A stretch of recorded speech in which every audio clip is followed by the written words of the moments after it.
पसंद प्रोग्राम सलाम जे के मॉर्निंग शो है। हस्बे वादा आपके सामने सुबह सुबह आते हैं। कोशिश करते हैं कि जब आप घर के अंदर बैठे हैं, चाय की चुस्कियां ले रहे हैं, दफ्तर कॉलेज यूनिवर्सिटी जाने की तैयारियों में हैं, तो हम आपके सामने आकर आपको अपडेट करें कि पिछले 24 घंटों के दौरान वादी कश्मीर के अंदर क्या कुछ हुआ है और सियासी उफक पर क्या कुछ चल रहा है। आने वाले 24 घंटों के दौरान क्या कुछ हो सकता है, क्योंकि सियासत में प्रिडिक्शन ही एक बड़ी चीज़ होती है जो मीडिया के ज़रिए से आप तक पहुंचती है और हम लगातार वो चीज़ें आप तक मुख्तलिफ प्रोग्रामों के ज़रिए से पहुंचाने की कोशिश करते हैं। आप लगातार हमारे साथ बने रहते हैं पूरे दिन और जिस मोहब्बत के साथ हमारे ट्रांसमिशंस को आप देखते हैं, चाहे मॉर्निंग शो हो, चाहे मेरे खबरनामे हो, उर्दू, कश्मीरी, गोजरी, डोगरी, पंजाबी, जिस तरीके से वहाँ का फीडबैक आप हमें देते हैं और ये चीज़ें कहते हैं कि कौन सी चीज़ें और करने की ज़रूरत है और कौन सा फील्ड हमसे छूट रहा है, उसके लिए आपका बहुत बहुत शुक्रिया। और उम्मीद है कि आज भी वो फीडबैक हमें देते रहेंगे, हमारी गलतियों को नज़रअंदाज नहीं करेंगे बल्कि उन्हें हम तक पहुंचाएंगे ताकि हम उन्हें दुरुस्त करके कल जब आपके सामने दोबारा आएँ, अगले शुमारे में जब दोबारा आएँ, तो बेहतरी के साथ और पूरी तैयारी के साथ आपकी तर्जुमानी हम कर सके। तो आप हमारे साथ कहाँ पर ज्वाइन करते हैं जी, याद दिलाने के लिए आपको बताते चलिए। आप हमारे साथ ऑफिशियल पेज 2 हैं फेसबुक के, वहां पर ज्वाइन करते हैं। आप हमारे साथ ट्विटर, इंस्टाग्राम और कू पर ज्वाइन करते हैं पूरे दिन। और हमारी ऑफिशियल वेबसाइट पर आइएगा ज़रूर, जहां पर आप तीनों ज़ुबानों में आजकल खबरें देखते हैं, उर्दू, हिंदी और कश्मीरी में, और साथ साथ लाइव ट्रांसमिशन भी वहां चलता है। वहां पर अगर आप किसी खबर को, तजिए को, तफसीरों को करना चाहते हैं तो ज़रूर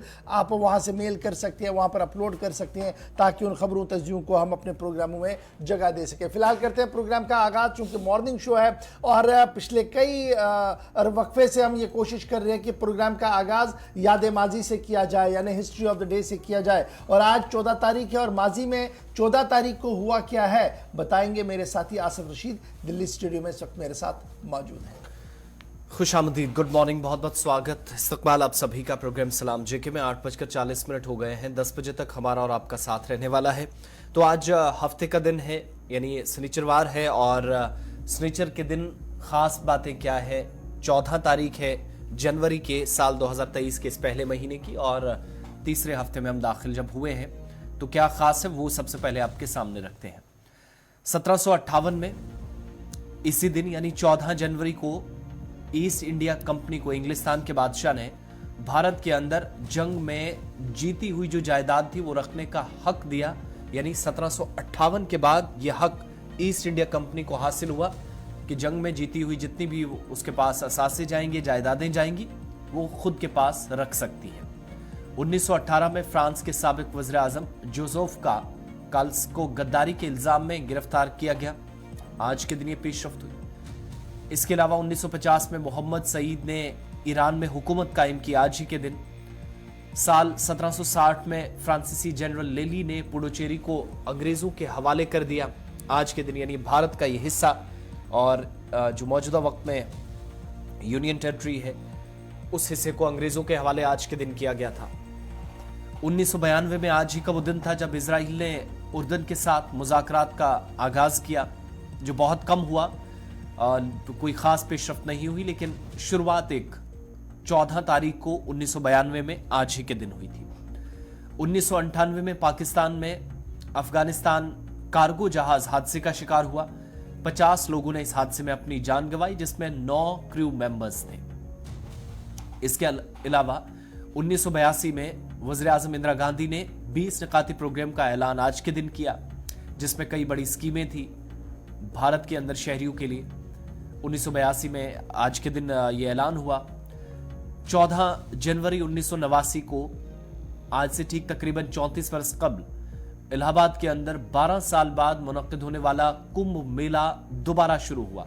बीच में कुछ वजूहात की बिना पर इसे रोक दिया गया था, लेकिन दोबारा इसका आगाज हुआ और साल दर साल अब ये कुंभ मेला चलता है। या 2 सालों में, गुज़श्ता 2 वर्षों में सिर्फ एक बार हो पाया, बीच में कोरोना की वजह से इसे रोका गया। तो 1989 में दोबारा ये कुंभ मेला इलाहाबाद के अंदर, जो प्रयागराज कहलाता है, वहां पर साल 1989 में दोबारा शुरू किया गया था। तो हिंदुस्तान और आलमी तारीख में ये हिस्ट्री ऑफ द डे में अहम वाकयात थे, बड़ी बातें थी। एक लंबी फहरिस्त में से चंद अहम वाकयात या इंपॉर्टेंट पॉइंट्स जो हैं वो चुनकर आपके लिए हम लाते हैं प्रोग्राम के फॉर्मेट के मुताबिक। सबसे पहले आपकी नजर होते हैं। अब प्रोग्राम का आगाज करेंगे और आज शुरुआत फिर जम्मू कश्मीर के मौसम से होगी। शुमाली इलाका जात के अंदर बदलते मौसम ने कैसे निज़ाम जिंदगी को भी मुतासिर किया है। बात मौसम की चली है तो जरा आपको बताते चले कि नॉर्थ इंडिया का पूरा मौसम जो है वो बदल रहा है और आईएमडी की एडवाइजरी भी जारी हुई है। कुछ रियासतों के अंदर मनफी दर्जा हरारत तक चला जा सकता है। लेकिन बात जरा जम्मू कश्मीर की करेंगे, जहां कल पूरे दिन महकमे मौसमियात की पेशन गोई के ऐन मुताबिक हल्की से दरमियाना दर्जे की बर्फबारी शहर के अंदर हुई। ताहम पहाड़ी इलाकों के अंदर खुलकर बर्फबारी हुई है और बर्फबारी की वजह से वादी कश्मीर का राब्ता पूरी दुनिया से मुनक़ता हो गया। यानी जम्मू से आपका ज़मीनी राब्ता पहले कट गया, श्रीनगर जम्मू नेशनल हाईवे बंद हुई, फिर फिजाई राब्ता कल पूरे दिन कटा रहा और तकरीबन 25 से ज़्यादा परवाज़ों को पहले डिले किया गया और बाद में जब कुछ भी नहीं चला तो आखिर पर उन्हें मनसूख कर दिया गया। और आज की खबर ये है कि श्रीनगर जम्मू कौमी शाहराह पर गाड़ियों की आवाजाही पर आज मुकम्मल तौर पर पाबंदी रहेगी। अगरचे श्रीनगर जम्मू कौमी शाहराह के मुख्तलिफ पड़ावों पर कल पस्सियां गिराई थी, उन पस्सियों को साफ करने का सिलसिला बदस्तूर जारी है। ताहम महकमे मौसमियात की पेशन गोई को देखते हुए आज फिलहाल दरमानदा ट्रकों को, क्योंकि माना जा रहा कि 10,000 से ज्यादा दरमानदा बड़ी गाड़ियां हैं जी जो मुख्तलिफ सेक्टर्स के अंदर है, उन्हें पहले पौसान कराने की कोशिश की जाएगी। इसलिए आज किसी भी नई गाड़ी को इस शाहराह पर चलने की इजाजत नहीं होगी। इधर जब हम एयर ट्रैफिक की बात करते हैं तो सुबह वाला एयर ट्रैफिक यानी अभी बजे हैं जी 8:40-42 और सुबह तकरीबन 3 परवाजें आनी थी, तीनों परवाजें डिले हैं दिल्ली से ही। और यह बताया जा रहा है कि एयरपोर्ट पर लो विजिबिलिटी की वजह से फिलहाल परवाजों की आने में भी ताखीर हो सकती है। सिर्फ एक परवाज को फिलहाल दिल्ली से ही कैंसिल कर दिया गया है। यानी परवाजों के हवाले से भी अभी कोई वाजिया शेड्यूल सामने नहीं आया कि क्या सब टाइम पर होना है नहीं होना है। फिलहाल लगातार परवाजें जो है वो डिले हो रही हैं। कल हमने देखा कि जब बर्फबारी वादी कश्मीर के मुख्तलिफ पहाड़ों पर हो रही थी, तस्वीरें आपके सामने हैं, तो वैष्णो देवी के आसपास जो पहाड़ियां हैं वहां पर भी और पटनी टॉप के मकाम पर भी कल बर्फबारी हुई है, जिसकी वजह से सयाहों के चेहरे काफी खिल उठे और माता वैष्णो देवी आने वाले यात्री भी कल इससे लुत्फानंदोज हुए हैं। इधर महकमे मौसमियात और डिजास्टर मैनेजमेंट की तरफ से आज पूरे दिन एडवाइजरी जारी कर दी गई है और ये एडवाइजरी जो है वो एवलांच वार्निंग है, यानी बर्फानी तूदे तेज हवाएं चलने के लिए ये एडवाइजरी जारी कर दी गई है। और महकमे मौसमियात का ये भी मानना है कि जहां ये एडवाइजरी हम दे रहे हैं वहीं ये भी पेशन गोई कर रहे हैं कि आज बाद सपहर से मौसम का मिजाज कदरे बेहतर हो सकता है। कौमी शाहराह फिलहाल बंद है, एयर ट्रैफिक पर तजब्जुब है कि आएगा नहीं आएगा। सुबह वाली परवाजें डिले हो रही हैं और उसके साथ साथ मैदानी इलाकों के अंदर अगरचे बहुत कम बर्फबारी हुई है, पहाड़ी इलाकों के अंदर काफी बर्फबारी हुई है। मत्सल, करना, केरन, गुरेज, टंडार के अंदर 2 से 3 फीट तक की बर्फ जो है वो इस वक्त देखी जा रही है, जिसकी वजह से कई शाहराहों पर कई रास्तों पर अबूर मरूर मुनक़ता हुआ। लेकिन कल रात देर गए पहाड़ी इलाके जितने भी है, चाहे साउथ कश्मीर का आप कुलगाम देखिए, शुपियान देखिए, अनंतनाग के ऊपर वाले बेल्ट के एरियाज देखिए, तो वहां पर मैन एंड मशीनरी को लगा दिया गया था, सड़कों को साफ करने का सिलसिला शुरू कर दिया गया था। इसी तरीके से अगर हम नॉर्थ कश्मीर की बात करेंगे, जहां पर आपको हंदवारा में बारामुल्ला, बांडीपोरा में बहुत कम बर्फबारी देखने को मिली, लेकिन जब आप ऊपर के बेल्ट को जाएंगे तो वहां पर भी मैन एंड मशीनरी जो है वो लगातार अनटोज थी और रात देर गए तक मुख्तलिफ तस्वीरें जो थी वो सामने आ रही थी। आज सुबह से लेकर अभी तक की अगर हम बात करें, मतलब अबर आलूद है, मौसम का मिजाज बेहतर होने की उम्मीद लगाई जा रही है। ताहम वादी बर में बर्फबारी से रोजमर्रा की जिंदगी जो है वो कल पूरे दिन मुतासिर होती रही है। इस पर जरा मजीद गुफ्तगू करते हैं, एक एक करके हम अपने नुमाइंदों के पास चलते हैं। नदीम इकबाल मेरे साथ ज्वाइन करेंगे जी रामबन से, ताकि श्रीनगर जम्मू कौमी शाहराह की हम बात कर सकें। नॉर्थ कश्मीर से हमारे साथ शमीम ज्वाइन करेंगे, अजय शान हमारे साथ किश्तवाड़ से ज्वाइन करेंगे। एक एक करके सबके पास चलेंगे और पीर मुजफ्फर हमारे साथ अच्छा बल और बडगाम भी हम चलेंगे। सबसे पहले शुरुआत करते हैं नदीम आपसे। श्रीनगर जम्मू कौमी शाहराह के हवाले से खबर यह थी कि कल रात देर गई जो दरमानदा गाड़ियां थी उन्हें आगे निकलने की इजाजत दे दी गई थी, चाहे वो उधमपुर वाला सेक्टर हो। लेकिन आज सुबह खबर यह है कि मैन एंड मशीनरी काम कर रही है, मुख्तलिफ मकामात पर जो तोदे गिराए थे मिट्टी के उनको साफ किया जा रहा है और कोशिश की जाएगी कि दरमानदा गाड़ियों को ही पहले निकाला जाए। क्या कुछ श्रीनगर जम्मू कौमी शाहराह का अपडेट अभी ताजा है? जी बिल्कुल गौर साहब, देखिए मौसम खराब होने के बाद जहां हमने देखा था कि हाईवे के हालात भी बिगड़ गए थे, अगरचे कल शाम को कुछ टाइम के लिए रोड को मोटरेबल बनाया गया था, लेकिन बारिश का सिलसिला उस टाइम पे रुका था और जैसे ही गाड़ियों को अलो किया गया जो पहले तो डिफरेंट प्लेसेस पे जो स्टैंडर्ड थी उन्हें चलने की इजाजत दी गई थी और उसके बाद फिर से मौसम ने मिजाज बदला और रूट फिर से बंद हो गया। पूरी रात भर तो क्लियरेंस का काम पॉसिबल नहीं हो पाया, लेकिन अगर अभी की हम बात करें, अभी मौसम की जहां हम बात करें, क्योंकि मौसम में सुधार देखने को मिला है लेकिन हाईवे के हालात अभी भी बिगड़े हुए हैं। जहां अगर आज की हम बात करें, क्योंकि एक तरफ बानिहाल के आसपास जब हमने देखा था कि बर्फबारी की वजह से फिसलन पैदा हो गया, वही पंथियाल और मिहाड़ का मकाम भी हमारे पास है जहां पर पत्थर और पसिया गिर रही थी बराबर। लेकिन अभी भी अगर हम देखें मौसम में सुधार तो हुआ है लेकिन हाईवे में सुधार नहीं हुआ और कोशिश की जा रही कि जल्द से जल्द रोड को मोटरेबल बनाया जाए और उम्मीद की जा रही कि 10 से 11 बजे के बीच जो भी हाईवे पर पसिया है, पत्थर गिरने का सिलसिला जाता है, उन तमाम को क्लियर करके उसके बाद जो मोटरेबल बनाकर रोड को जो भी स्टैंडर्ड व्हीकल्स है उन्हें चलने की इजाजत होगी।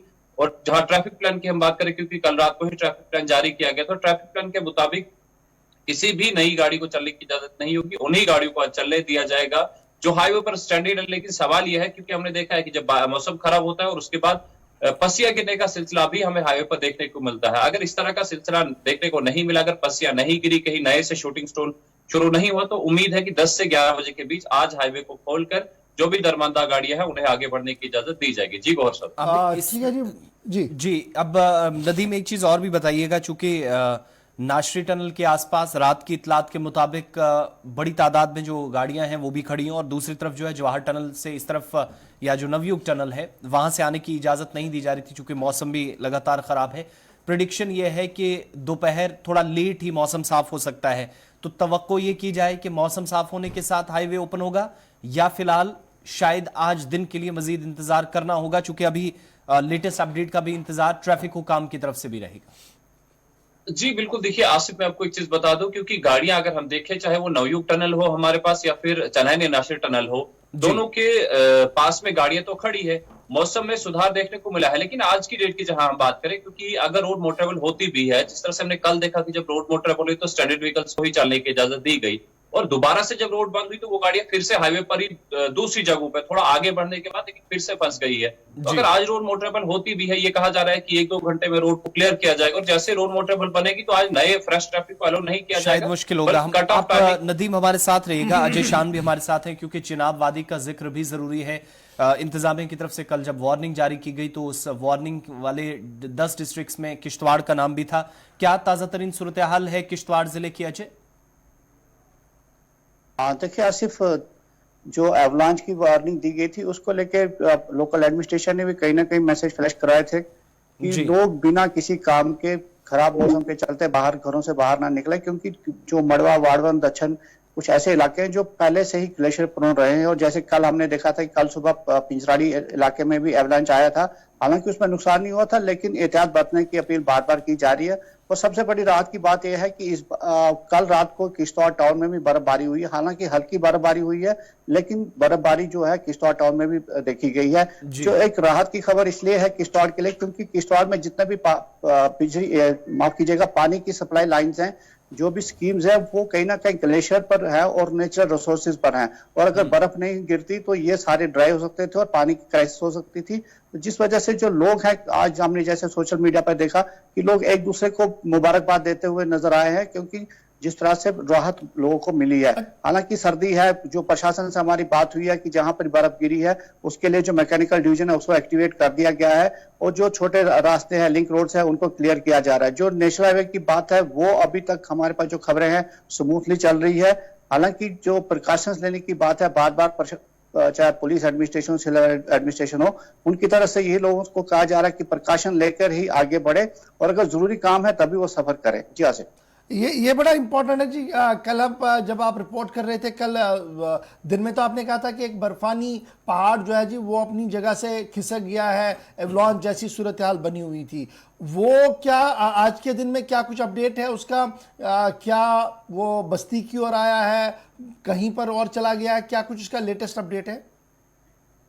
जी गौर, देखिए जो पिंजराड़ी में एक लोकल नाला में ये बार बार एवलांच आ रहा है। करीब 3 साल पहले भी ये एवलांच आया था। बताया जा रहा है कि ऊपर टॉप पर कोई 3 नाले हैं जहां से बर्फ आके नीचे चिनाब की जो ट्रिब्यूटरी मरुसूदर है वहां तक जाती है। हालांकि जैसे ही ये स्टेबल हो गया था, कल ही इसको क्लियर करके रास्ता जो दक्षिण का था वहां मोटरेबल बना दिया गया है।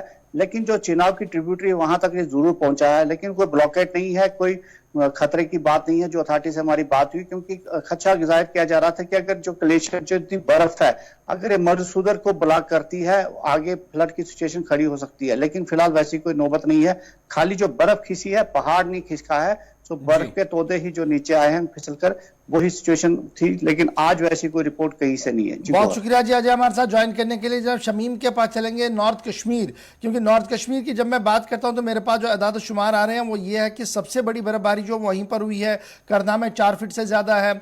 उसके साथ साथ दावर गुरेज में 2 फीट से ज्यादा पड़ी है। राजदान टॉप पर भी 2.5 फीट से आसपास या 6 फीट के आसपास पर भी जो है वो वहां से बर्फ पड़ने की खबर आ रही है। करना, केरन और गुरेज से भी इसी तरीके की इतलात जो है वो आ रही है। तो शमीम, क्या कुछ अपडेट है जी इंटायर नॉर्थ की जब मैं बात करता हूं और इन इलाकों की बात करता हूं जहां पर हमेशा हम देखते हैं कि बर्फबारी पड़ने के बाद वो रेस्ट ऑफ द कश्मीर से कटे जाते हैं और बल्कि दुनिया से ही कटे रहते हैं फिर जो 2-3 महीने। आज की क्या कुछ सिचुएशन है और बीकन अमला किस तरीके से अभी रेस्क्यू ऑपरेशन चला रहा है वहां पर? जिला कपवारा की बात करेंगे, ये एक फारफलंग एरिया है, फारफलंग डिस्ट्रिक्ट है। अगर हम बात करेंगे टंगडार, बचल, केरन की, फिलहाल कल से जो है रोड फिलहाल गाड़ी के आवाजाही के लिए बंद किया गया है। वहां पे अगर बचल टंगडार की बात करेंगे, केरन की बात करेंगे, जड़गली की बात करेंगे या नावगांव की बात करेंगे, अपर राजवार की बात करेंगे, तकरीबन 4 फुट जो बर्फ वहां पे रिकॉर्ड किया गया। अगर मैदान इलाके की बात करेंगे तो मैदान इलाकों में सिर्फ 1 फुट जो है बर्फ रिकॉर्ड की गई है। कल से ही बिजली यहाँ पे गायब है। जाहिर सी बात है, अगर पहले ही मौके में एडवाइजरी दी गई है, उसके बावजूद भी कहीं डिपार्टमेंट मुतहरिक नहीं हुई है। कल भी जब मैंने डिप्टी कमिश्नर कपवारा से बात की है, उन्हें साफ तौर पर कहा कि जो भी मुलाजिम अच्छी तरह ड्यूटी नहीं करेंगे उनके खिलाफ सख्त से सख्त कार्रवाई करेंगे। और गवाह जी, मैं आपको ये भी बात जरूर वजह यहाँ पे करना चाहूंगा, जब डिप्टी कमिश्नर का गुलिस्तान न्यूज के साथ बात करते हुए उसे ये साफ तौर कहा कि जो फारफलंग एरिया, चाहे मच्छल, टंगडार, केरन, वहां पे लोगों को एहतियात बरतने की जरूरत है। वहां पे भी एवरलॉन्च का खतरा लहक रहता है। जी अच्छा, दूर दराज इलाकों से बिजली के मुतासिर होने की भी इतलात है। राब्ता सड़कों पर बहाली का काम साथ साथ चल रहा है, इस तरह की हमारे पास डिटेल्स हैं। मुतलका डिपार्टमेंट की तरफ से कहां तक काम पहुंचाया गया, क्योंकि 8 से 9 इलाके जहां पर बिजली सप्लाई मुतासिर हुई है नॉर्थ कश्मीर से, जो आपके जिले से इतलात है शमीम। जी आज मैं कल से बताऊंगा। कल तकरीबन 11 बजे से ही बिजली कपवारा में गायब है। तो यहाँ पे मैन इशू यही रहता है, जब कपवारा हमें सोपोर से जो हमें बिजली आती है कपवारा के लिए, जब सोपोर में फॉल्ट आता है तो पूरे कपवारा कट ऑफ होता है। क्या अब अल्टरनेटिव जो है वो उनको करना चाहिए बारामूला, दिलनास से, तो उससे हमें कपवारा को फायदा मिल सकता है। और एक बात मैं और वाज़ह करना चाहता हूँ आसिफ, कि यहाँ पे जब यहाँ पे स्नो कटर इस्तेमाल करना चाहिए, वहां पे वो जेसीबी इस्तेमाल करते हैं। अगर एक साल में 5 करोड़ रुपए को मिनिमाइज करते हैं तो एक ही साल में वो तबाह भी हो जाते हैं। कि कल भी डिप्टी कमिश्नर से मैंने बहुत बहुत शुक्रिया तफसीलात फराहम करने के लिए। बिजली डिपार्टमेंट की तरफ से साथ साथ अपडेट भी किया जा रहा है ट्विटर के जरिए, और मुख्तलिफ इलाकों की तस्वीर भी शेयर की जा रही है कि बहाली का काम भी साथ चल रहा है। जहां जहां से शिकायतें हैं विद इन 12 से 24 घंटे जो है परेशानियां खत्म करने की कोशिश है। अब जरा हम बडगाम भी चलते हैं, ट्रेन सर्विसेज चल रही हैं या नहीं, इसका अपडेट भी अशरफ बताएंगे। लेकिन बड़ी बात यह है कि फिलहाल सेंट्रल कश्मीर के इलाकों में मौसम कैसा है, अशरफ अपडेट कीजिएगा। और साथ ही साथ ट्रेन सर्विसेज के हवाले से देखने वाले पूछ रहे हैं, तो क्या आज सुबह की अपडेट्स हैं, ट्रेन सर्विसेज सस्पेंड हैं या चल रही हैं, और मौसम के प्रेडिक्शन के मुताबिक ताज़ा तरीन सूरत हाल क्या है आपके एरियाज के अंदर? देखिए, जहाँ तक हम बडगाम की बात कर रहे हैं तो बडगाम का ज़्यादातर एरिया जो है वो रूरल ही पड़ता है। और कल जब से हमने दोपहर के बाद लगातार जब बर्फबारी हुई तो वहीं पर हमने देखा एडमिनिस्ट्रेशन भी जो है ग्राउंड पे ही थी और काफी ज्यादा उन्होंने कोशिश की जो रोड्स है, कनेक्टिविटी है, उनको जो है डिस्ट्रिक्ट के साथ जोड़ा रखे। हमने देखा कल 1:30 बजे रात तक भी हमारी बात हुई एडमिनिस्ट्रेशन से, कहीं जो स्नो क्लियरेंस की बात हो रही थी, हर एक जगह पे जो है मशीनें लगी हुई थी। हाँ, जाहिर सी बात है जो बडगाम के ऊपरी इलाके हैं जैसे तोसु मैदान है, दूध पथरी है, यूसुमर्ग है या जो आर्यजाल है, इन सब इलाकों में कल रात को ही जो है रोड्स को जो है ओपन किया गया। वहीं पर हमने देखा कई प्रेग्नेंट लेडीज को भी जो है रेस्क्यू किया गया और उनको जो है हॉस्पिटल ले जाया गया जहां पर वो सुरक्षित है। वहीं पर जब आज ट्रेन की बात करें, कल आपको याद होगा कि पहली बार कश्मीर में जब ट्रेन को हादसा पेश आया, जो पटरी से नीचे उतर के 1:30 बजे रात तक वो काम करते रहे, बुलाकर आज सुबह जो है नॉर्मल तरीके से उन्होंने रेल सर्विस को जो है बहाल किया है। हालांकि उन्होंने ये कहा कि अगर मौसम खुशगवार रहा तो ट्रेन जो है बानिहाल तक जाएगी, मगर फिलहाल उन्होंने अगर हम बडगाम से जो है सरूरत तक ही जो है ट्रेन सर्विस चलेगी। यहाँ इन्होंने कहा कि बडगाम से बारामूला भी ट्रेन चलेगी।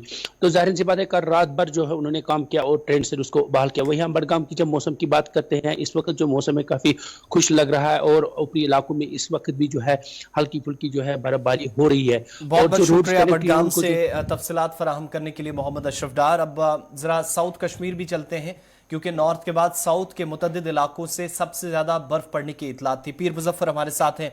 मुजफ्फर, अपडेट करें दूर दराज इलाकों में। और अब खबर यह भी है कि जवाहर टनल से लेकर आपके इलाकों तक जो प्लेन एरियाज हैं वहां पर भी काफी बर्फ पड़ी है। तो क्या अभी सिचुएशन सुबह सुबह? जी आसिफ, मैं बिल्कुल आपको बता दूं, देर रात यहाँ पे अगरचे फिर बर्फबारी देखने को मिली, लेकिन ताहम सुबह सवेरे बर्फबारी थम गई है। लेकिन अगर हम वही ऊपर वाले इलाकों की बात करें जिसमें शांगस हो, छितरगुल हो, चाकलीपोरा हो, थिमरन हो, पांचलथन हो, या कुकरना के ऊपर वाले इलाके हैं, लारनो हो, मती गावरन, डक्सुम, जिसो, वहां पे आज देर रात भी बर्फबारी हुई। इसी तरह डोरू के इलाके से भी खबरें आ रही हैं, वेरीनाग से भी, पहलगाम से भी। लेकिन कुल मिलाकर अगर इस वक्त मौसम की बात करिए तो मौसम इस वक्त बिल्कुल ठंड लग रहा है। जो सर्दी है उसमें फिर यहाँ पे शिद्दत देखने को मिल रही है।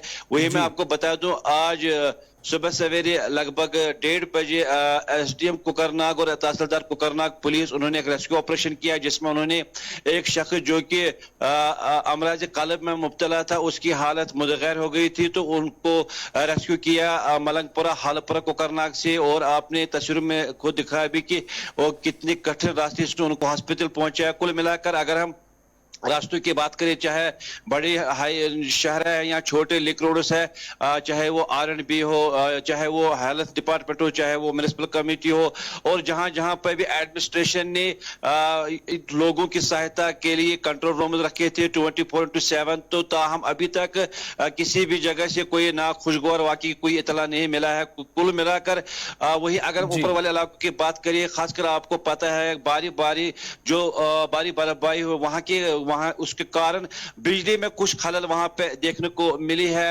क्योंकि कई लोगों ने हमारे साथ फोन पे बात की कि यहाँ पे जो बिजली के खंभे हैं वो उखड़ गए हैं। तो जो बर्फबारी मैं बिल्कुल बता दूं, जो चिले कलान 40 का बादशाह था, अगर इसका आधा हिस्सा बीत चुका था, लेकिन लोग इस इंतजार में थे कि बर्फबारी हो सके। बहुत शुक्रिया कि हमारे साथ पीर मुजफ्फर ज्वाइन करने के लिए श्रीनगर एयरपोर्ट से। हम आपको जरा अपडेट जल्दी से कर दे जी। 8:20 और 8:25 दोनों फ्लाइटों को फिलहाल डिले कर दिया गया है। 9:05 पर जिस फ्लाइट ने आना था वो भी रिशेड्यूल है, 9:15 पे जिसको आना था वो भी रिशेड्यूल है, और 10:25 और 10:35 तक सारी शेड्यूल जो है वो डिले चल रही है। और 11:10 पर और 11:45 वाली फ्लाइटों को माना जा रहा है कि वो एक्सपेक्टेड टाइम पर आएंगी। यानी सुबह सुबह आपका जो निज़ाम है, हवाई सफर है, वो बुरी तरह से मुतासिर हो रहा है। इसी तरीके से जम्मू एयरपोर्ट से भी इतला यही है कि सुबह 8:45 से लेकर 11:20 तक जितनी भी फ्लाइटें आनी थी, तकरीबन 4-5 फ्लाइटों ने आना था, वो सब की सब डिले चल रही है। शेड्यूल फ्लाइट आपकी लेह की है 11:30 पर जो चलेगी, 11:45 वाली जो श्रीनगर से आनी है वो भी एक्सपेक्टेड है लेकिन डिले है। और फिर उसके बाद 11:20 के बाद माना जा रहा है कि मतलब बेहतर हो सकता है और वो सारी चीज़ें जो है वो शेड्यूल में चल सकती हैं। तो फिलहाल श्रीनगर और जम्मू एयरपोर्ट के बाद नेशनल हाईवे का भी सूरत हाल आपके सामने रख दिया कि फिलहाल कौमी शाहरा पर गाड़ियों की आवाजाही को रोक दिया गया है।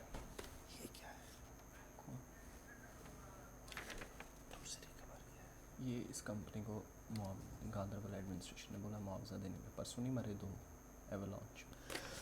चलिए जनाब बढ़ते हैं जी आगे और याद दिलाते हैं आपको कि गुज़श्ता दिनों गांधरबल के इलाके में स्नो एवलांच आया था और उस स्नो एवलांच के दौरान 2 मजदूरों की जानें चली गई थी। और अब बाज़ाब्ता तौर पर मज़कूरा कंपनी की तरफ से, जो नील कंपनी है उनकी तरफ से ये कहा गया है कि दोनों फैमिलीज़ के जो मुस्तहिकीन हैं, जो उनके पसमानदागान हैं लेबरर्स के, उन्हें बाज़ाब्ता तौर पर जी कंपनसेशन दिया जाएगा। और उन्होंने इंतज़ामिया से अपील की है कि इस कंपनसेशन को जल्दी से फराहम किया जाए ताकि वो उन्हें दे सके। फिलहाल बढ़ते हैं जी आगे।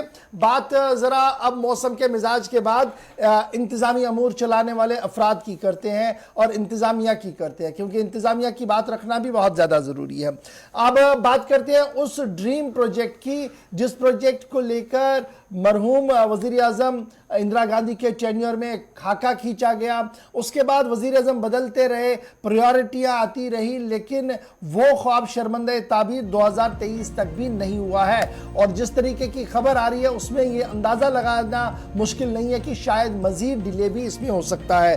बात रेलवे की करते हैं, यानी दिल्ली से रेल चले और वो श्रीनगर तक आए, ये ख्वाब खींचा गया था बहुत पहले और इसकी संग बुनियाद भी रखी गई थी। अगर 70 से 80% या 90% तक काम भी हुआ है, ताहम खबर यह है कि इरकॉन हो, एफकॉन हो, कोंकण रेलवेज हो, इन सब ने इंतजामिया के सामने अपनी बेबसी का इजहार किया है और इंतजामिया से यह गुहार लगाई है कि जो कोऑर्डिनेशन, जो तालमेल दो सबके बीच में होना चाहिए, यानी इंतजामी अफराद, इंतजामी कुव्वत चलाने वाले लोगों के बीच में और कंपनियों के बीच में जो रेल का काम कर रहे हैं, इनके बीच में जो तालमेल होना चाहिए था, जिस निज़ाम को बेहतर करना चाहिए था, वो बेहतर नहीं हो पा रहा है, जिसकी वजह से गोनागो मुश्किलात से इरकॉन, एफकॉन, कोंकण रेलवे को गुजरना पड़ रहा है।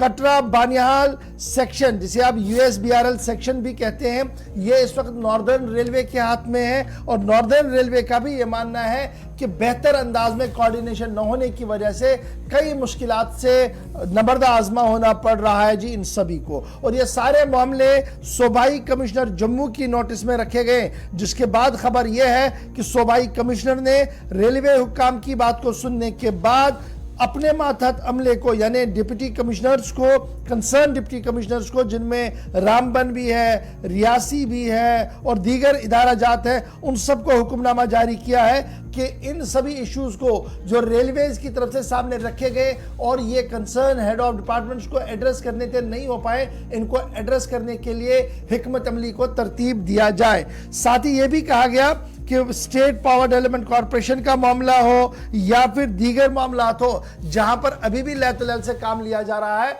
उस पर शिद्दत के साथ काम किया जाए ताकि ये ड्रीम प्रोजेक्ट जो बहुत पहले देखा गया था वो साल 2023 या 24 के आते आते मुकम्मल हो सके।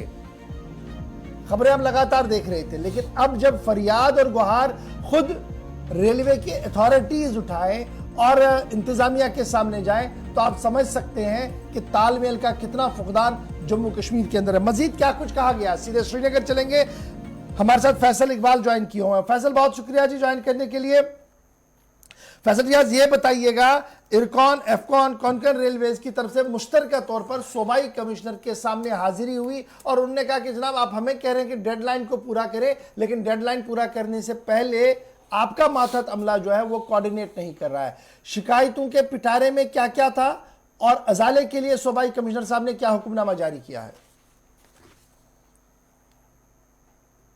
काफी ज्यादा जो एजेंसीज है वो काम कर रही है, लेकिन जो डिस्टर्बेंसेस है या जो हैम्परिंग्स है वो बहुत ही ज्यादा है। तो सबसे पहले अगर हम बात करें, जो एफकॉन एक एजेंसी है जो कि टनल्स बनाती है, तो उनका कहना है कि हमारा जो काम चल रहा है वो एक सेशन में चल रहा है जहाँ पे हम टनल 49B बना रहे हैं। तो उसके लिए हमें इलेक्ट्रिसिटी की जरूरत है, तो हमने एक सेपरेट लाइन ली थी Jammu Kashmir state power corporation limited से। तो लेकिन बदकिस्मती की वजह से कि जैसे हमने वो ट्रांसमिशन लाइन अपने काम के लिए लाया, तो जो लोकल एरिया है वहाँ पे उन्होंने इलीगली वहाँ से कनेक्शन लेने स्टार्ट किए। और उसके साथ साथ जो हमें वाटर सप्लाई भी उसके लिए दरकार चाहिए, उसके लिए भी हमने पहले ही पैसे डिपॉजिट किए थे, लेकिन अभी तक वो नहीं दिया गया। तो खासकर जो इलेक्ट्रिसिटी का मसला है बहुत इंपॉर्टेंट है, जो कि टनल खोदने के लिए। जिसके साथ हमने एक अपना DG सेट भी लाया था जो कि हम खुद ऑपरेट करें, लेकिन उससे भी आम लोग जो है इलीगली कनेक्शन ले रहे हैं, जिसके बाद हमारे काम में जो है बहुत ही ज्यादा प्रॉब्लम आ रहा है। तो उसके साथ वहाँ पे एक नाला है, महूमंगर नाला, जिसपे रेस्टोरेशन का काम चला था, उसका तहफ्फुज का काम चला था। तो उसके बाद 8 जनवरी से वहाँ पे काम रुका हुआ है, क्योंकि जो फॉरेस्ट डिपार्टमेंट है उन्होंने कहा है कि आप जिस जमीन पे काम करेंगे आपका जमीन नहीं है। हालांकि इनका रेलवे डिपार्टमेंट का कहना है कि ऑलरेडी हमारी ही जमीन है, तो उसके बावजूद हमें कहा जा रहा है ये आपकी जमीन है, तो उस पर भी इस वक्त जो है काम रुका हुआ है। इसके साथ साथ चैनल उसके लिए आपको पता है कि जिस तरीके से इलेक्ट्रिसिटी की जरूरत पड़ती है वैसे ही पानी की जरूरत हर मिनट से पड़ती है। तो 2018 में डिप्टी कमिश्नर रामबन को 3,80,90,000 रुपए दिए गए थे कि ताकि आप हमें वाटर सप्लाई स्कीम करें, तो अभी तक उसकी यूटिलाइजेशन सर्टिफिकेट जो है वो नहीं दी गई, और जो वाटर सप्लाई पहुंचाने का जो काम है उसमें भी काफी ज्यादा जो है तो काफी ज्यादा पेज जो काम है। उसके साथ साथ ट्रांसमिशन लाइन जो कटरा से रियासी जा रही है उसकी कंस्ट्रक्शन चल रही है। 132 kV ट्रांसमिशन लाइन है, उसको जो है ट्रांसमिशन कॉर्पोरेशन लिमिटेड जो है बना रहा है, लेकिन उसमें भी काफी ज्यादा जो है डिले हो रहा है, क्योंकि जो अफकॉन से इनका अपना एक बैचिंग प्लांट बन रहा है वहां पे, तो आम लोगों की डिस्टर्बेंस की वजह से पोल्यूशन कंट्रोल बोर्ड ने जो उसकी जो है नो ऑब्जेक्शन सर्टिफिकेट नहीं दी, जिसे वो भी मसला जो है पूरी तरीके से वहां पे पेंडिंग पड़ा हुआ है। इसके साथ साथ जो एक और एजेंसी है इरकॉन, उनकी तरफ से भी शिकायत की गई है कि हमें जो नजराना रोड है वो बहुत ही ज्यादा खराब है, और हमने कई बार खुद अपने पैसों से उसमें रिपेयरमेंट की, लेकिन डिपार्टमेंट ने आज तक उसके हवाले से कोई नहीं किया। उसके साथ साथ कुछ स्टेशन पे सिक्योरिटी का मसला है, जो पहले 25 आदमी स्टेशन पे, तो अभी वहां पे सिर्फ 12 आदमी रखे गए। तो इसके हवाले से भी डीओकॉम साहब को, जो रमेश कुमार है जम्मू के, उनको पूरी तरीके से आगाह किया गया। ताहम इसका जो स्ट्रॉन्ग नोट्स लिया है डिविजनल कमिश्नर जम्मू ने, उन्होंने सारे डिपार्टमेंट को, खासकर डीसी रामबन और डीसी रियासी को डायरेक्शन दिया है कि जो कुछ भी इनके ग्रीवेंस है इनको आप जल्द से जल्द हल कर दीजिए। हम नहीं चाहते कि जो प्रोजेक्ट है इसमें किसी तरह की कोई डिले हो या इसमें किसी तरह का कोई असर पड़े। तो उसके साथ साथ जो सिक्योरिटी इशू है उसका भी एश्योर किया गया है कि इस वक्त थोड़ी बहुत सिक्योरिटी सिचुएशन बनी हुई है जम्मू रीजन में। जैसे ही ये मसला हल होगा उसके बाद आपको अकॉर्डिंगली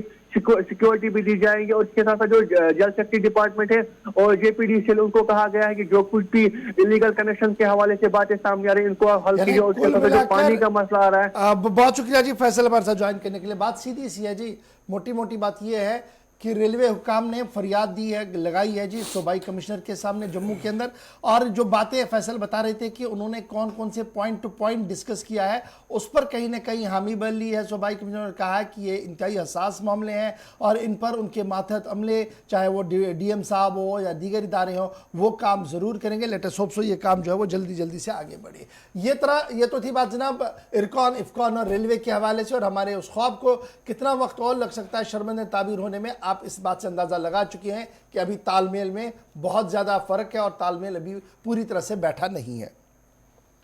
अब जरा बात करते हैं जी एक और बड़ी खबर की, और बात आपके सामने रखते हैं सरकार के एक और बड़े फैसले की। आपको याद है कि नॉर्थ कश्मीर या एंटायर जम्मू कश्मीर की जब हम बात करते हैं तो चिकन पोल्ट्री वाला निज़ाम, यानी पोल्ट्री सेक्टर को बेहतर, मजबूत और फाल बनाने के लिए कई बार इकदाम उठाए गए हैं। लेकिन अब की बार ये माना जा रहा है कि सरकार ने एक बड़े विजन और बड़े मंसूबे को हाथ में लिया है, और एग्रीकल्चर प्रोडक्शन डिपार्टमेंट जो है एपीडी ने एक बड़ा मंसूबा हाथ में लेते हुए आने वाले 5 सालों के दौरान 248.2 करोड़ रुपया इस सेक्टर पर सर्व करने के लिए हामी भर ली है।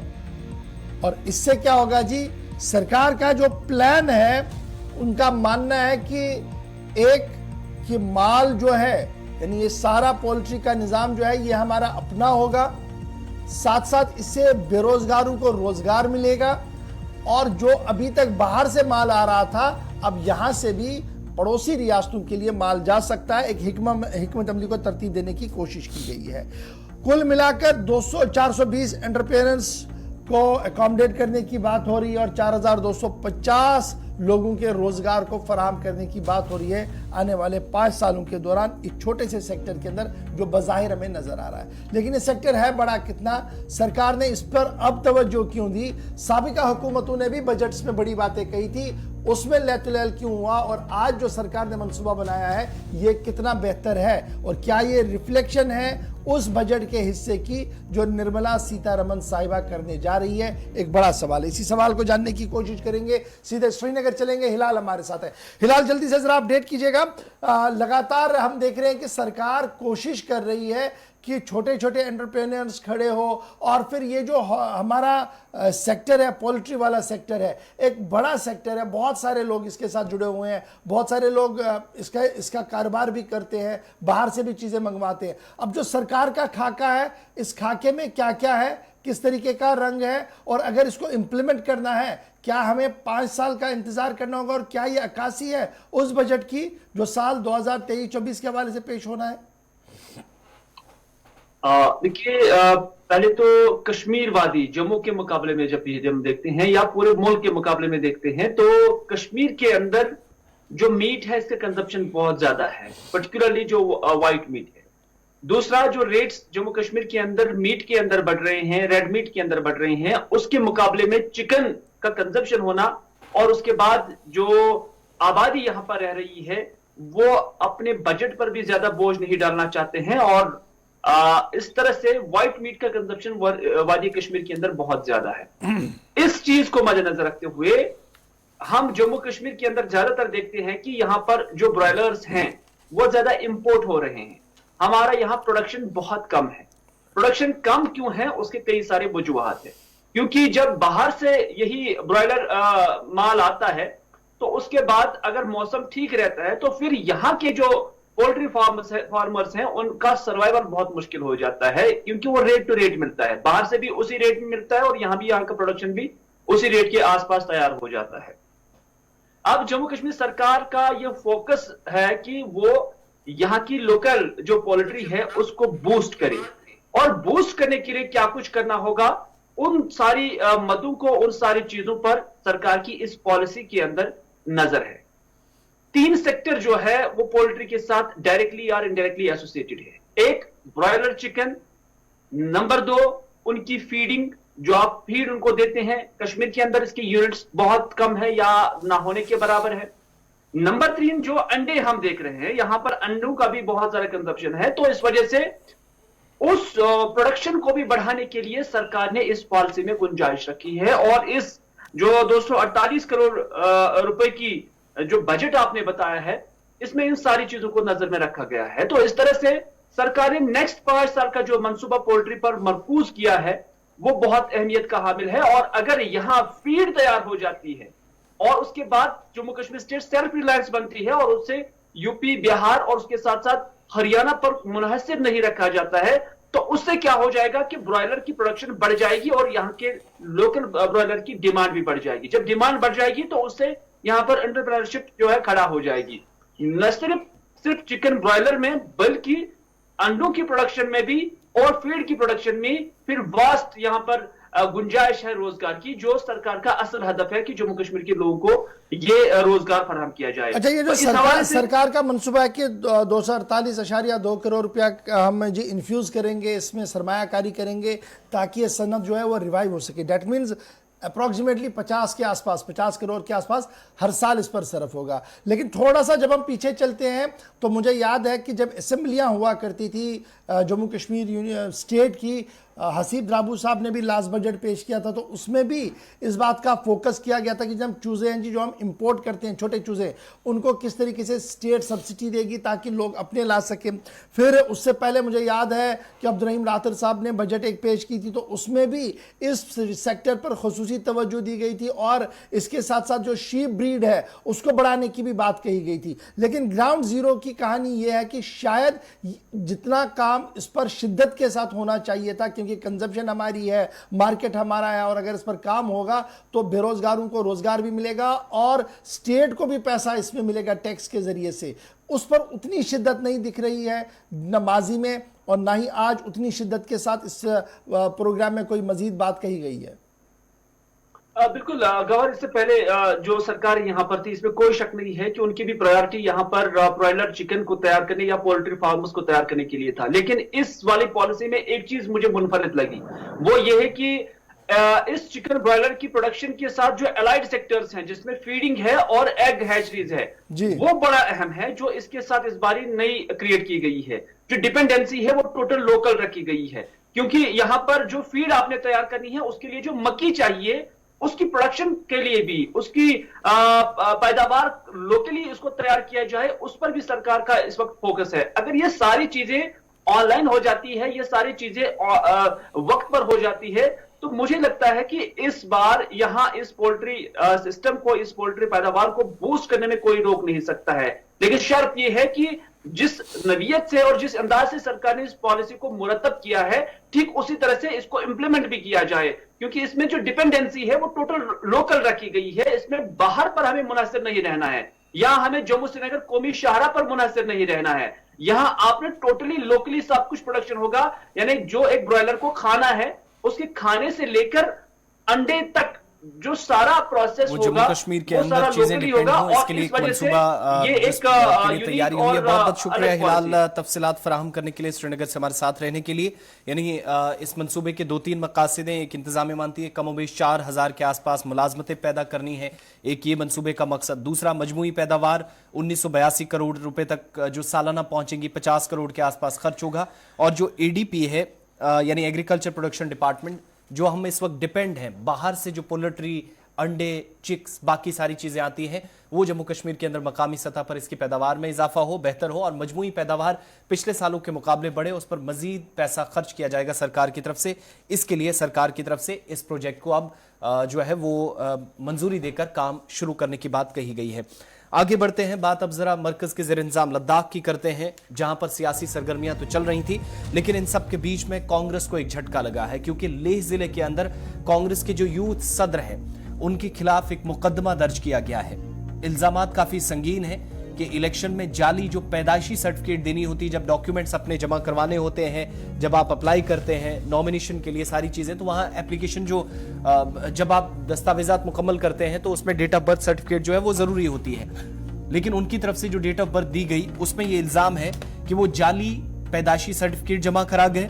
और जब इसकी तहकीकात हुई, कई लोगों ने इसको आला हुकाम के नोटिस में लाया और बाद में जाकर पुलिस ने इसमें मुकदमा भी अब दर्ज कर लिया है। लेकिन इतलात के मुताबिक और जो तहकीकात हुई, मुख्तलिफ RTIs में यह खुलासा हुआ कि जो टुंडुप नोरबो है, चीता इनका तखल्लुस है, सन्नफ चेरिंग दोरजे, फुलुंग मोहल्ला, फयांग लेह से, और इनकी जो ज्यादातर यानी जो 10वीं का मार्कशीट है इन RTIs से भी पता चला। और कई लोगों ने इस पर खुलासा भी किया कि उनका आधार कार्ड या 10वीं की जो CBSE की मार्कशीट है, बाकी कुछ डॉक्यूमेंट्स है जिन पर इनकी असली जो उम्र है, डेट ऑफ बर्थ है, वो 22/11/1995 या नवंबर का महीना 22 तारीख 1995 है। लेकिन जब उन्होंने लद्दाख ऑटोनोमस हिल डेवलपमेंट काउंसिल के इलेक्शन में अपने दस्तावेजात जमा करवाए और उसमें यह पता चला कि फाइल नॉमिनेशन के दौरान जो सर्टिफिकेट दी गई उनकी तरफ से, उसमें चूंकि आज के अगर 95 साल को आप देखेंगे तो उस के मुताबिक कुछ और ये उनकी उम्र बनती है। और जब इलेक्शन में उन्होंने अपने डॉक्यूमेंट्स दिए वो 24 साल के आसपास उम्र बनती है, जो आज के वक्त में कानून के माहिरीन कहते हैं कि रिप्रेजेंटेशन ऑफ पीपल्स एक्ट 1951 की न सिर्फ की खिलाफ वर्जी है बल्कि एक क्रिमिनल प्रोसीजर है जिसके मुताबिक भी कार्रवाई की जा सकती है। अब लद्दाख पुलिस की तरफ से इसमें FIR दर्ज की गई है। पुलिस स्टेशन लेह के अंदर कांग्रेस यूथ के जो सदर है, इसके साथ साथ काउंसलर भी है टुंडुप नोरबो चीता, चूंकि एक अवामी नुमाइंदे के तौर पर भी उनकी जिम्मेदारी है, तो उन पर इल्जाम यह है कि उन्होंने जाली पैदाइशी सर्टिफिकेट जमा कराई है इलेक्शंस के दौरान। अब जाकर बीजेपी की तरफ से भी उन पर इल्जामात काफी ज्यादा लगाए जा रहे हैं और रुकने पार्लियामेंट जमयांग सेरिंग नमग्याल की तरफ से इस पर ट्वीट भी किया गया और उन्होंने कहा कि कांग्रेस के यूथ सदर लेह के अंदर और जो काउंसलर हैं उनकी तरफ से न सिर्फ अवाम के साथ, वोटर्स के साथ धोखा किया गया बल्कि रिटर्निंग ऑफिसर्स के साथ जब उन्होंने डॉक्यूमेंट जमा कराए तो उसमें ये गड़बड़ी करना, उसमें जाली दस्तावेजात जमा कराना भी अपने आप में एक बड़ी खिलाफवर्जी और धोखाधड़ी है। इस तरह के इल्जामात अब हिज़्ब इख्तिलाफ की जानिब से कांग्रेस पर लगाए जा रहे हैं।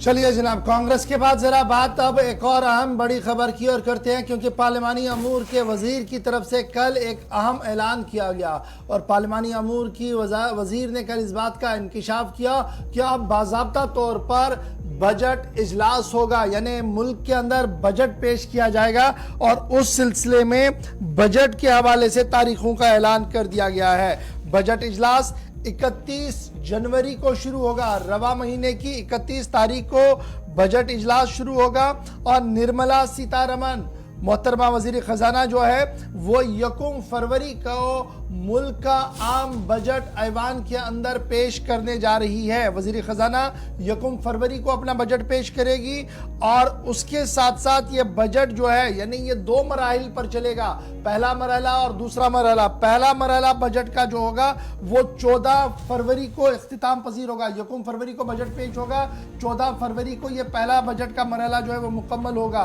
दूसरे पड़ाव पर 12 मार्च को ये शुरू हो जाएगा और इसी तरीके से वो आगे फिर चलता रहेगा। याद रखिएगा मुश्तरका इजलास सबसे पहले होगा यानी 31 जनवरी को सदर द्रौपदी मुर्मू साहिबा जो है वो पार्लियामेंट के मुश्तरका इजलास से यानी लोकसभा और राज्यसभा के मुंतखबा मेंबरों से खिताब करेंगे, जिस दौरान उनकी हुकूमत की कारकर्दगी का जायजा और खाका वो सामने रखेंगे। आने वाले लक्ष्य और हदफ के हवाले से वो गुफ्तगू करेंगे, जिसके बाद ऐवान के अंदर तहरीक शुक्रिया जो है वो पेश की जाएगी और उस पर तमाम मेंबरान की तरफ से अपनी अपनी राय रखी जाएगी और आखिर पर लीडर ऑफ द हाउस वज़ीर आज़म की तरफ से शुक्रिया की तहरीक को समेटा जाएगा, जिस दौरान बजट इजलास भी होगा।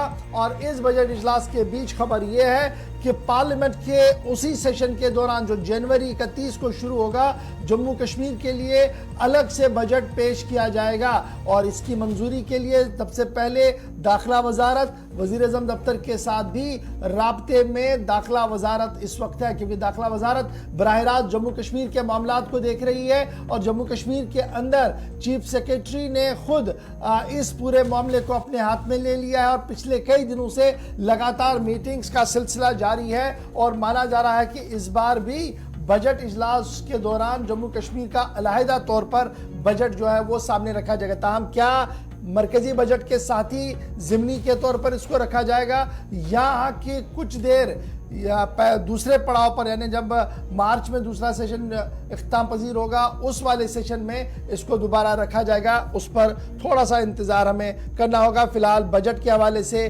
जम्मू कश्मीर के अंदर भी तैयारियां हैं, मुल्क के अंदर तैयारियां हैं। खजाना वजारत मुख्तलिफ रियासतों के साथ लगातार राब्ते में है।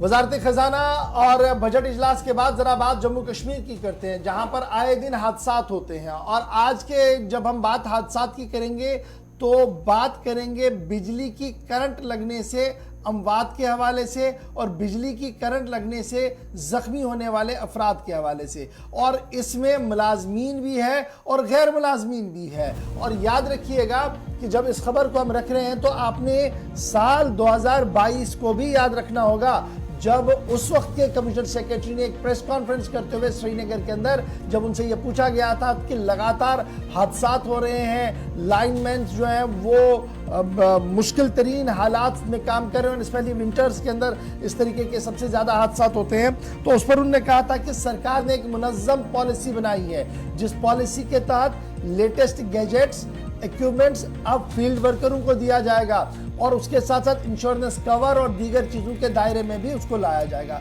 अगरचे काफ़ी पजीरियाबी उस वक्त सरकार की उस प्रेस कॉन्फ्रेंस की गई थी, लेकिन ज़मीनी सूरत हाल है क्या? ज़मीनी सूरत हाल जो है वो ये बता रही है कि हुकूमती फैसलों का इतलाक बहुत कम देखने को मिल रहा है और पिछले 2 साल के दौरान कम बेश बरकी राव लगने से, बिजली की करंट लगने से 35 लोगों की जानें सिर्फ वादी कश्मीर के अंदर चली गई है। यानी 10 अजला की डिटेल्स में आपको बता रहा हूं और इन 35 में 18 जो है वो रेगुलर एम्प्लॉइज हैं जी डिपार्टमेंट के, 5 सिविलियन हैं और 9 पीडीएल है या टीडीएल है या कैजुअल लेबर है या डेली रेटेड वर्कर्स है। ये हम आंकड़ा आपको साल 2021 का बता रहे हैं, सूरत हाल क्या कुछ बन रही है जी।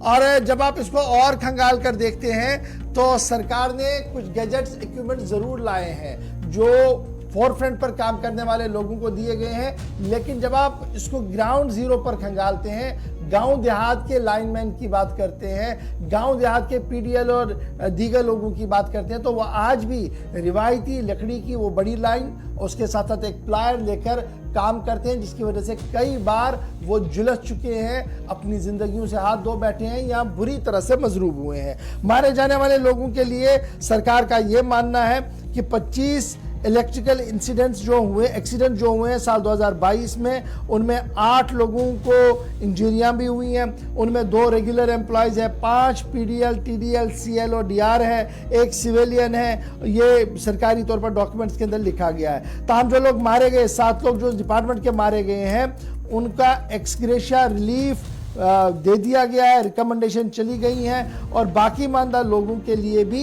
इमदाद की कार्रवाइयाँ जो है वो जारी है। बहरहाल इमदाद की कार्रवाइयाँ अपनी जगह, ज़रूरत ये है कि हम मौजूदा निज़ाम को बेहतर बनाएं। लाइनमैन जो अय्याम सर्दी के दौरान या अय्याम गर्मी के दौरान HT-LT लाइन को ठीक करता है, तो उसके हाथ में वो सारे गैजेट्स हो, वो सारे इक्विपमेंट्स हो जो एक सिविलाइज्ड कौम के लिए बहुत ज़्यादा ज़रूरी है, क्योंकि हर एक जान की कीमत है और हमें उम्मीद है कि सरकार इसकी ओर तवज्जो आगे देंगी। इस पर जरा मजीद गुफ्तगू करेंगे। सईद रूफ फारूकी हमारे साथ है। सईद, बहुत शुक्रिया जी ज्वाइन करने के लिए।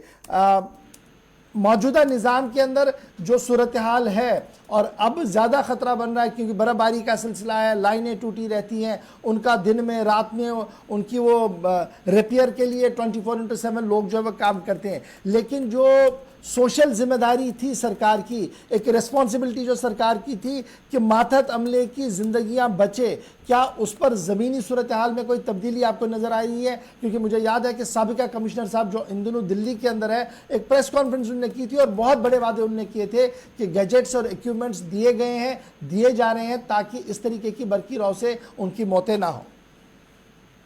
हाँ बिल्कुल इशफाक, देखिए बर्फबारी की जब हम बात कर रहे हैं, कल भी बर्फबारी हुई है और मैदानी इलाकों से लेकर जो बालाई इलाके हैं अच्छी खासी बर्फबारी हुई, मगर बर्फबारी के बावजूद भी बेशतर इलाकों में पावर सप्लाई देखने को मिली है, पावर सप्लाई कट नहीं हुई है और इसका जो सारा श्रेय है वो जाता है जो मजदूर ग्राउंड पे काम कर रहा है, जो जमीन सूरत हाल को देख रहा है। और हमने देखा कि बर्फबारी में ये लोग जो है तारे ठीक कर रहे थे और इन्होंने लोगों को तकलीफ नहीं होने दी है। ये कल के दिन की बात है, मगर जो आप कह रहे हैं कि बेशतर हादसा हुए हैं डिपार्टमेंट के अंदर, जहां पे कुछ जो मुलाजिम है जिनकी जानें भी चली गई है, जिनमें कुछ परमानेंट मुलाजिम भी हैं और ज्यादातर जो तादाद है वो कैजुअल लेबर्स की है। अगर हम देखा जाए तो जो परमानेंट मुलाजिम है उनको फिर SRO के तहत कुछ ना कुछ तो मिलता ही है, मगर जो कैजुअल उसकी जो जानें चली गई है इन हादसों में या काम करते हुए, रिपेयर करते वक्त या कुछ करते वक्त, अभी तक वो बेचारे उनके जो लवाकिन है वो अभी सरकार से दोहार लगा रहे हैं कि उनको कुछ मुआवजा दिया जाए, क्योंकि जॉब किसी को उनको मिल नहीं सकती है। ये भी एक बड़ा मामला। दूसरा कि जो सरकार ने वादे किए थे कि इनकी सेफ्टी के लिए मेजर्स उठाए जाएंगे, ऐसा कुछ देखने को नहीं मिल रहा है। कि हालांकि कुछ दिन पहले ही मैंने कुछ जिम्मेदारों के साथ भी इस मामले को लेकर बात की, तो उन्होंने कहा कि सरकार ने और सरकार के पास ऑलरेडी ये मामला है, सरकार ने भी इस पर बात की है तो कुछ ना कुछ होगा, मगर अभी तक की बात करें तो ऐसा कुछ नहीं है। जो सेफ्टी मेजर्स इनको चाहिए वो दिए गए। हालांकि जो प्रेजेंट जो मैनेजिंग डायरेक्टर है कॉर्पोरेशन के, वो बहुत ही काम कर रहे हैं। वो इन मामलात पे ज्यादा ही फोकस किए हुए कि कैसे कैजुअल लेबर का साथ दे, हम कैसे कैजुअल लेबर के जो घर वाले हैं उनको हम जो है साथ दे। ये सारी चीजें उनकी नोट्स में है, पर मामला तो हायर अथॉरिटी के पास होता है, सरकार के पास होता है। अभी तक पिछले साल जो आप कह रहे हैं कि पिछले साल भी सरकार ने कहा था कि इनके लिए सेफ्टी मेजर्स या बाकी चीजें लाई जाएंगी कि इन हालात में वो काम कर सके। जमीनी सतह पे ऐसा कुछ अभी देखने को नहीं मिल रहा है। अगर सरकार की मौजूदा वक्त में सईद रूफ एक चीज और भी है, क्या कभी इस चीज पर फोकस हुआ है डिपार्टमेंट की तरफ से, हुकूमती इदारों की तरफ से, कि कीमती जानें ज़ाया होने से बचे? इनमें डेली वेजर सबसे ज़्यादा जिनने अभी तक नुकसान उठाया है आदादो शुमार के मुताबिक, इक्विपमेंट्स या गैजेट्स की जो कमी है उसको पूरा करने के लिए कोई प्रोजेक्ट हो, कोई हिकमत अमली के मुताबिक काम हो? देखिए आसिफ, कागजों तक तो हमने बहुत कुछ देखा है। जो कुछ सरकार ने कहा वो कागजों तक ही महदूद रहा है। सरकार ने पिछले साल, जैसे गवर्नर ने बात की, पिछले साल ने कहा था कि इन लोगों की जानें बचाने के लिए सरकार जो है इकदाम उठाएंगी, तो कुछ गैजेट्स लाए जाएंगे या सेफ्टी इक्विपमेंट्स इनको दिए जाएंगे जिनसे इनकी जानें बच सकती है। मगर जमीनी सतह की सूरत हाल अभी वैसी की वैसी है, ऐसा कुछ नहीं हुआ है।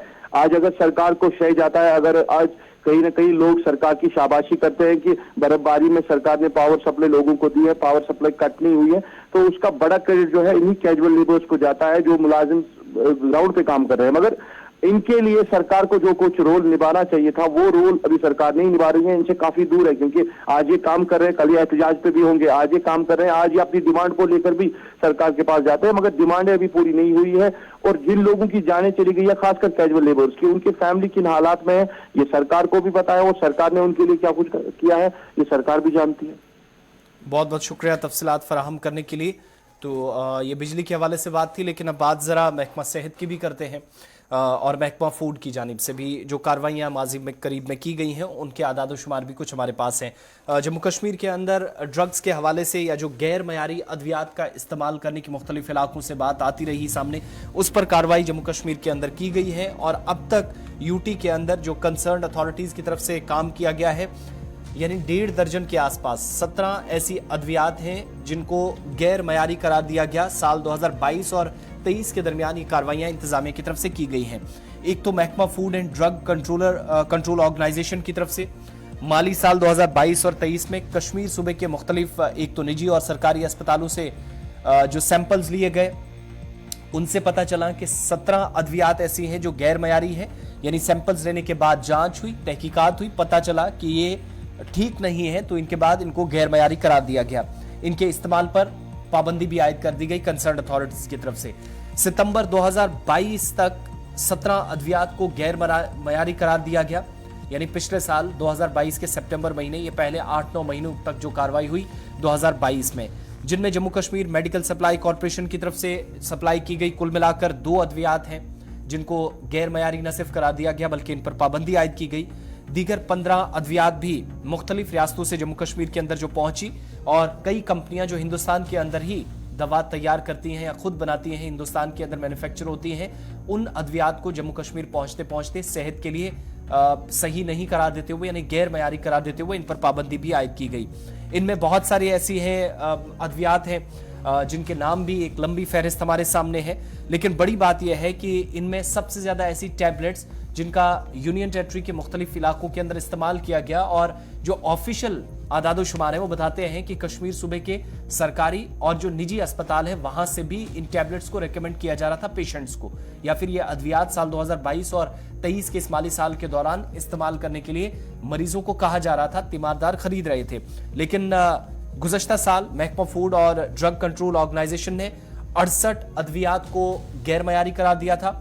इस साल अब तक जो आज आदाद शुमार बता रहे हैं, ये सितंबर के आसपास तक के सारे फिगर जो आज सरकार ने जारी किए, मुतलका महकमे की तरफ से की गई कार्रवाई के मुताबिक 17 ऐसे ड्रग्स या अद्वियात जो सेहत के लिए ठीक नहीं थे, जिनको गैर मयारी न सिर्फ करार दिया गया बल्कि अगर कहीं सरकारी या निजी अस्पताल में इनको फरोख्त भी किया जाता था, डॉक्टर्स के कहने पर मुख्तलिफ हिस्सों में ये मरीज खरीदते भी थे, उस पर मुकम्मल तौर पाबंदी भी आयद कर दी गई, जो आगे भी 2023 में जारी रहेगी। चलिए जनाब, 9:33 का वक्त हुआ चाहता है, यानी वक्त हो गया जी छोटे से ब्रेक का। ब्रेक के उस पार आएंगे तो 2 खबरें या 3 खबरें आपके सामने हम रखेंगे, आपकी आवाज को हुकूमत तक पहुंचाएंगे। सुनहरी मौका होगा कि घर बैठे आप अपनी बात को रखें ताकि हुकूमती इदारे आपकी आवाज को सुने और मसाइल का हल करें। यानी छोटा सा ब्रेक, ब्रेक के फौरन बाद खबर भी और आपकी बात भी। बने रहिएगा गुलिस्तान न्यूज के साथ।